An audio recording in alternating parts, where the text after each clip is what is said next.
Selamat pagi, siang, dan malam. Dengan saya Suprana Natalia, mahasiswa UB semester 4. Kali ini saya akan membahas tentang perjanjian. Pertama, kita akan belajar apa itu perjanjian.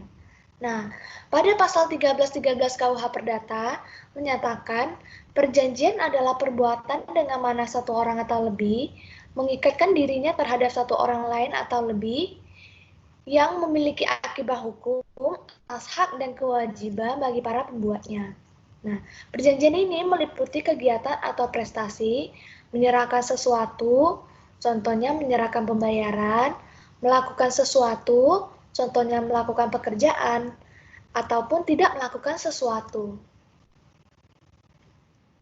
Next, kita akan belajar secara asalnya perjanjian.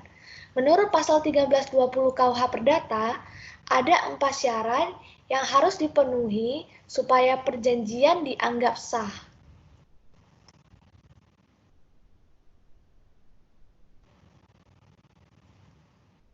Yang pertama adalah kesepakatan para pihak. Nah, di sini kesepakatan yang dibuat para pihak harus lahir dari kehendak para pihak tanpa ada unsur kekhilafan, paksaan, ataupun penipuan. Yang kedua, cakap. Nah, di sini yang dimasukkan adalah orang yang cakap adalah orang yang memiliki wewenang untuk melakukan perjanjian di mata hukum. Nah, menurut pasal 1330 KUH Perdata, orang yang dianggap tidak cakap adalah orang yang belum dewasa, yaitu orang yang belum mencapai usia 21 tahun atau belum menikah. Nah, kedua adalah orang di bawah pengampuan, yaitu orang yang di mata hukum mungkin sudah dewasa, tapi karena emosi ataupun kejiwaannya sehingga dianggap belum dewasa. Nah, ketiga, adanya objek perjanjian. Nah, di sini objek yang diperjanjikan itu harus jelas. Misalkan perjanjian mobil, perjanjian jual beli mobil, maka diterangkan ciri-ciri mobilnya dan lain sebagainya. Nah, 4, sebab yang halal. Nah, sebab yang halal di sini pada pasal 1335 sampai 1337 KUH Perdata. Nah, segala sesuatu yang bertentangan dengan undang-undang, kesusilaan, dan ketertiban umum, maka di depan hukum akan dianggap tidak sah. Jadi perjanjian yang dibuat tidak boleh bertentangan dengan undang-undang yang ada.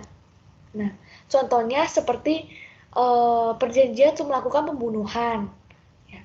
Perjanjian melakukan perdagangan anak, ataupun perjanjian penjualan obat-obat terlarang.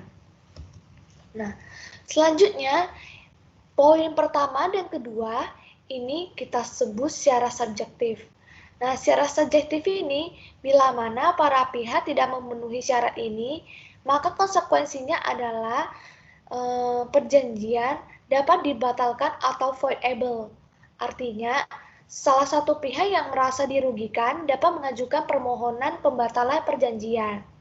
Lain halnya dengan poin ketiga dan keempat yang disebut secara objektif, di mana syarat ini jika tidak terpenuhi, maka akan batal demi hukum atau null and void.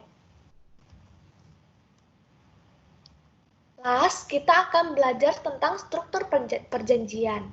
Pertama, struktur perjanjian terdiri dari judul atau kepala. Nah, di sini biasanya kita juga mengisi tanggal, hari, dan bila perlu, jam dibuatnya perjanjian tersebut. Nah, kedua adalah komparisi. Nah, komparisi ini adalah keterangan mengenai para pihak dan data para pihak. Nah, ketiga yaitu keterangan pendahuluan dan uraian singkat mengenai maksud dari para pihak atau yang kita sebut sebagai premis. Yang keempat itu adalah ketentuan atau pasal. Nah, biasanya di sini pasal 1 berisi definisi-definisi. Nah, pasal 2 berisi jangka waktu perjanjian. Pasal 3 berisi hak dan kewajiban pihak pertama. Pasal keempat, hak dan kewajiban pihak kedua. Terus pasal 5, wan prestasi atau ingkar janji. Pasal 6, yurisdiksi.